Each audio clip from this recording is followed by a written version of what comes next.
Keselamatan tidak bisa hilang, tapi bagaimana dengan orang yang percaya namun masih sengaja berbuat dan jatuh dalam dosa?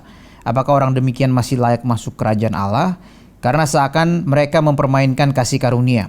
Saya pernah tegur kerabat status duda dan janda cerai hidup atas perbuatan kumpul kebo mereka. Saya ingatkan tentang perintah Allah hukum ke-7. Saya arahkan mereka untuk menikah resmi. Lalu si duda tersebut berkata bahwa dalam PB ada kasih karunia dan pengampunan. Seketika saya jawab, Alkitab itu bukan hanya PB tapi PL juga. Jadi jangan main-main dengan dosa karena ada murka Allah. Baik, iya. Andai saja ya, ini pertanyaan hanya pertanyaan hipotesis gitu ya. Kita mungkin akan tergoda untuk ketawa ya. Kok bisa orang mikir begitu ya. Tetapi ya sedihnya ini pertanyaan yang fakta realitanya itu terjadi sungguh-sungguh ini. Ya, ada orang yang at least KTP-nya Kristen gitu ya dan bisa mengatakan kalimat seperti tadi. Ya, sehingga saya rasa meskipun pertanyaan ini sepertinya sangat sederhana ya, apalagi kalau dibandingkan dengan pertanyaan yang tadi single predestination, double predestination ya. Saya rasa ini juga menjadi sesuatu wake up call bagi setiap kita ya. Kenapa ini kekristenan bisa menghasilkan orang-orang yang seperti ini gitu, yang memandang ringan dosa dengan sedemikian rupa gitu. Ya itu kan PL, di PB kita kan pengampunan. Ya jangan-jangan seperti tadi juga sebenarnya terkait ya, kita memandang Allah kasih kok. Ya kewajibannya dia untuk mengampuni. Ya kenapa kita mesti takut? Jika kalau sampai dia tidak mengampuni, dia mesti memberikan pertanggungjawaban kepada kita nih. Ya kita mesti nanya nih. Sementara kalau Allah mengampuni ya dia kan Allah, tugasnya dia gitu. Ya sehingga saya rasa ya khususnya bagi kita yang menyimak fokus ini. Sekali lagi kenapa kita mengadakan fokus? Karena kan kita rindu jemaat jadi dewasa ya. Dan saya rasa pertanyaan ini menunjukkan bahwa banyak loh jemaat itu yang memang tidak dewasa dan dengan ringannya mengatakan kalimat seperti ini. Ya sehingga secara umum ya, saya ingin mendorong kita ya pada waktu khususnya kita memberitakan Injil kabar baik. Kabar baik itu baru bisa terjadi jikalau kita juga memberitakan kabar buruk. Yaitu jikalau kita tidak bertobat kita akan binasa. Ya sehingga jangan kemudian kita secara tanpa sadar ya, oh percaya Yesus itu selamat kok. Loh iya, kalau bertobat. Ya jangan sampai berita pertobatannya ini kemudian dilupakan karena ini kan kabar baik. Kita tidak diselamatkan oleh perbuatan. Yang penting kita percaya Yesus itu selamat. Itu separuh kebenaran. Ya dalam seluruh Alkitab ya, bertobatlah. Gitu ya, bertobatlah. Itu adalah syarat untuk bisa diselamatkan. Itu yang pertama. Ya jadi jangan memberitakan Injil tanpa berita pertobatan. Buat saya prihatin, apakah benar orang seperti tadi itu cuma satu? Atau jangan-jangan di antara kita at least ada juga begitu yang seperti itu. Dan kenapa orang seperti ini bisa terjadi? Saya rasa kita juga jangan hanya menyalahkan yang bersangkutan, kita juga mesti mengevaluasi diri. Ya sehingga apakah mungkin di dalam kegiatan kita membawa orang kepada Kristus, kita memberitakan ini no string attached kok. Pokoknya kamu percaya. Gitu ya, kamu akan diselamatkan gitu ya, no matter what, kamu mau ngapain juga bebas kok. Enggak loh, itu sebetulnya bukan Injil. Ya jadi Injil yang sejati yaitu yang pertama, jangan dilepaskan dari berita pertobatan. Kamu harus bertobat gitu ya. Kalau kamu enggak bertobat ya enggak usah terima Yesus. Kalau kamu terima Yesus berarti sekaligus bertobat. Dan yang kedua, ya ini juga yang harus kita sadari ya. Orang yang bertobat itu yang menerima Yesus sebagai Tuhan dan Juru Selamat. Ya jadi bukan hanya menerima Yesus sebagai Juru Selamat. Ya menerima Yesus sebagai Tuhan. Karena jika seseorang tidak mau menerima Yesus sebagai Tuhan, berarti dia tidak mau diselamatkan. Ya juru selamat itu menerima Yesus sebagai juru selamat itu untuk apa kalau kita tidak mau menerima Yesus sebagai Tuhan? Ya berarti kan selamatkan saya sekaligus saya terus pinjol gitu ya. Selamatkan kondisi keuangan saya sementara saya terus pinjam uang begitu. Ya itu berarti sesuatu hal yang sangat bermasalah.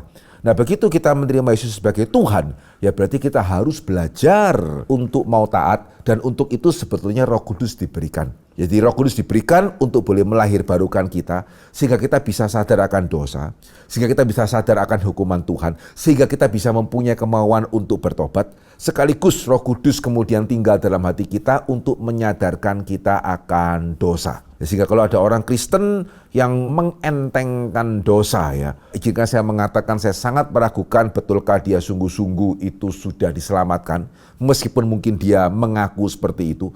Ya karena tadi saya mengatakan apakah betul orang ini pernah bertobat? Apakah betul orang ini pernah menyadari seriusnya dosa? Apakah betul orang ini pernah menerima Yesus sebagai Tuhan atau sekedar juru selamat saja? Dan juga apakah betul orang seperti ini ada Roh Kudus di dalam dirinya? Ya karena kok begitu enteng sepertinya tidak ada teguran atas dosa yang dia itu lakukan. Ya sehingga ya kalau benar dia seperti yang diceritakan, saya sangat ragu betulkah dia sudah diselamatkan. Dan kalau dia binasa bukan karena dia kehilangan keselamatan, tetapi memang karena dia belum pernah selamat.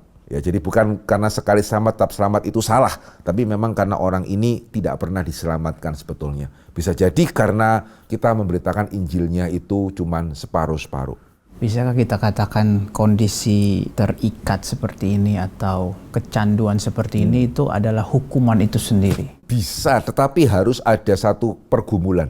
Jadi pergumulannya ini pertanyaan sangat bagus, Vikaris Kias. Saya percaya setiap kita juga seringkali mesti mengakui ya kita juga masih berdosa. Dan bukan cuma itu ya, kita juga mesti mengakui kita berdosanya seringkali ya itu. Ya, jadi kalau kita boleh menghitung misalnya 100 dosa kita terakhir gitu ya, bukannya 100 dosa yang berbeda-beda, ya seringkali kan ya 1-2 dosa yang kita lakukan terus, begitu ya. Loh berarti kan sama gitu ya, sama dengan yang tadi gitu ya, terus kumpul kebo begitu ya, beda. Ya karena pada waktu kita orang percaya melakukan dosa dan kesalahan yang sama, ya, setiap kali kita melakukan kesalahan itu kita merasa sangat menderita, meskipun tidak ketahuan. Ya tidak ada orang yang tahu. Secara manusia kita tidak ada konsekuensi apa-apa. Ya tidak ada kemudian orang mendemo kita karena membuat kesalahan itu. Ya ini bedanya ya dengan sekedar hati nurani. Ya hati nurani kita melakukan sebuah kesalahan, kita merasa bersalah. Kesalahan yang sama kita lakukan kedua kali, perasaan bersalah mulai berkurang. Kesalahan yang sama kita lakukan 3, 4, 5 kali, tidak ada perasaan bersalah. Ya tetapi ya karena kita sudah dilahir barukan, kita melakukan kesalahan itu berkali-kali kita terus bergumul. Ya sehingga salah satu berkat sorgawi yang kita semua nantikan ya, yaitu ketika di sorga nanti kita bisa menang secara total akan dosa. Dan saya juga melihat ya, meskipun sekali lagi jangan dijadikan pembenaran, begitu ya, salah satu di dalam hikmat bijaksana Tuhan kenapa Tuhan mengizinkan ya kita terus bergumul untuk dosa yang sama supaya benar-benar kita itu kapok. Ya sehingga kenapa nanti di surga tidak ada dosa, bukan karena nanti di surga kita dirobotkan ya, gitu ya, mau berdosa tidak bisa, tapi karena memang kita tidak mau, gitu ya. Kenapa kita tidak mau? Ya karena kita di sini sudah merasakan itu, aduh, dosa itu sesuatu hal yang sedemikian menyusahkan, gitu. Ya sehingga kelepasan akan dosa di surga akan kita rayakan dan oleh pertolongan Roh kita dengan segala kerelaan tidak mau berdosa sama sekali. Itu. Tapi tadi harus ada pergumulan ya, tidak seenteng seperti yang tadi kita baca dalam pertanyaan. Saya ada pertanyaan lepas dari kasus yang tadi ya. Tentang dosa itu seringkali ada beberapa dosa tertentu yang membuat kita itu rasa ini dosa besar begitu. Misalnya dosa seksual begitu. Lalu orang juga pernah menggolongkan 7 deadly sins gitu. Yang saya pernah dengar pun dalam 7 deadly sins itu lust itu bukan yang paling utama, yang paling mematikan, tapi pride. Okay. Nah, bagaimana ketika kita sedang dosa pride itu ketahuannya bagaimana begitu ya? Kalau dosa seksual kan ketahuan gitu, kita tahu gitu. Tapi bagaimana bergumul dengan? Nah, ini yang sangat mungkin kata menarik kurang tepat ya. Tetapi ya dosa itu selalu mempunyai 2 sisi. Ya, orang yang pride sebetulnya orang yang minder. Orang yang minder sebetulnya orang yang pride. Ya, orang yang pride ketika ketemu orang yang mungkin lebih bodoh daripada dia akan minder kepada orang yang lebih pintar daripada dia dan seterusnya. Sehingga sebetulnya ya orang yang pride itu berarti insecure, gitu ya. Dia merasa insecure karena dia menilai gitu ya, dia menilai dirinya berdasarkan penilaian yang salah.